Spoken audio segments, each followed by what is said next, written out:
Ministry of Water and Sanitation. O my people, listen to my instructions. Open your ears to what I am saying, for I will speak to you in a parable. I will teach you hidden lessons from our past, stories we have heard and known, stories our ancestors handed down to us. We will not hide these truths from our children. We will tell the next generation about the glorious deeds of the Lord, about his power and his mighty wonders. For he issued his laws to Jacob. He gave his instructions to Israel.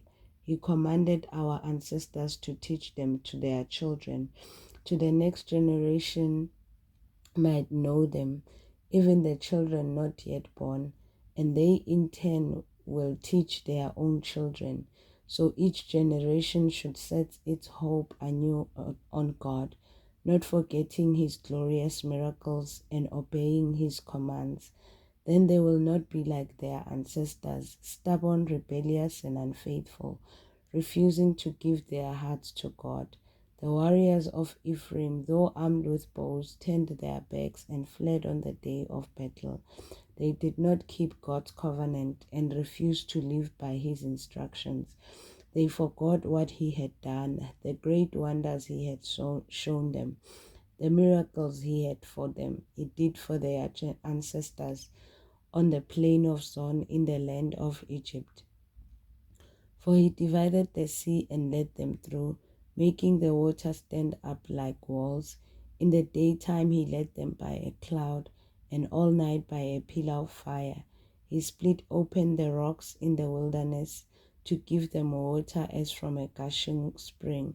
He made streams pour from the rock, making the waters flow down like a river.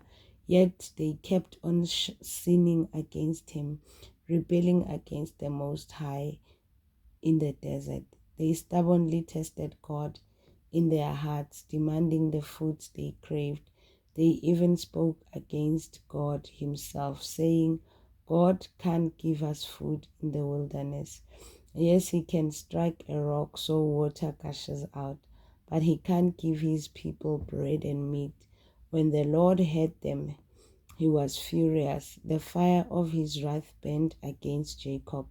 Yes, his anger rose against Israel, for they did not believe God or trust him to care for them.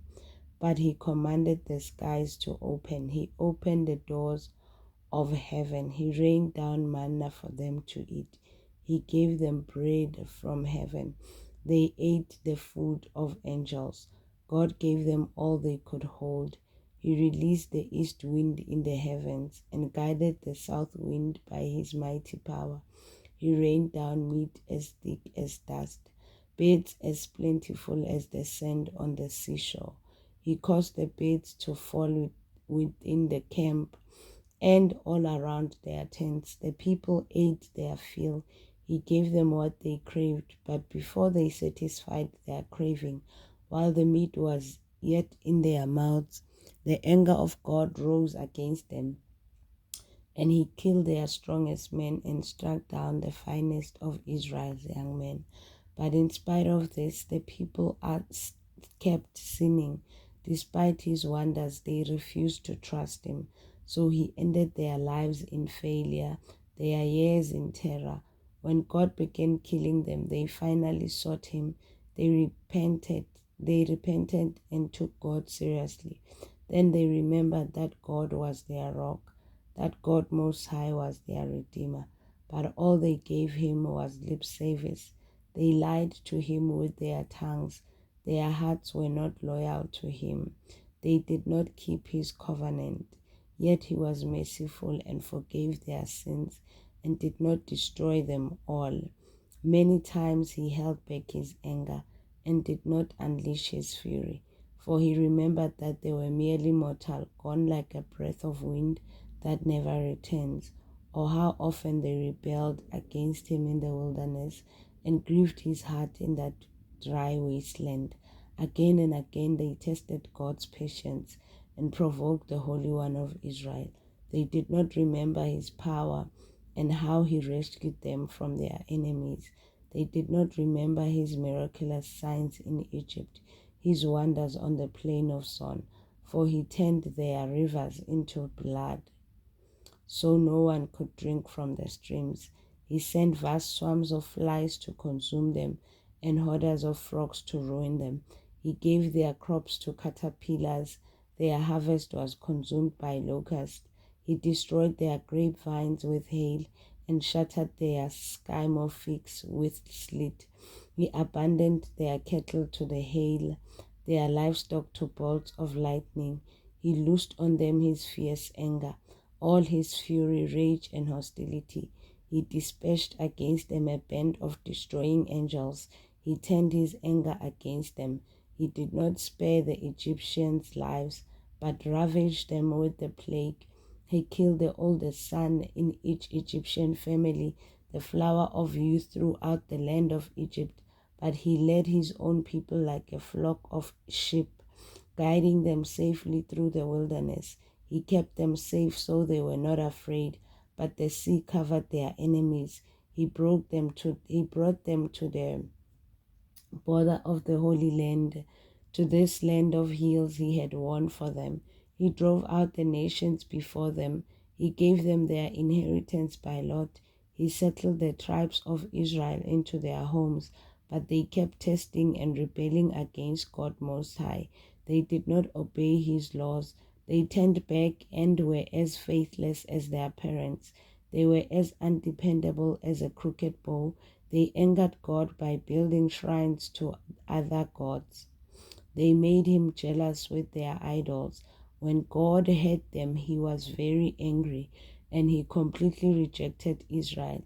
Then he abandoned his dwelling at Shiloh, the tabernacle where he had lived among the people. He allowed the ark of his might to be captured. He surrendered his glory into enemy hands. He gave his people over to be butchered by the sword because he was angry with his own people, his special possession. Their young men were killed by fire. Their young women died before singing their wedding songs. Their priests were slaughtered, and their widows could not mourn their dead. The Lord rose up as though waking from sleep, like a warrior arose from a drunken stupor. He routed his enemies and sent them to eternal shame. But he rejected Joseph's descendants. He did not choose the tribe of Ephraim. He chose instead the tribe of Judah and Mount Zion, which he loved. There he built his sanctuary as high as the heavens, as solid and enduring as the earth. He chose his servant David, calling him from the sheep pens. He took David from tending the ewes and the lambs and made him the shepherd of Jacob's descendants, God's own people, Israel. He cared for them with a true heart and led them with a skillful hands. This is from Elohim.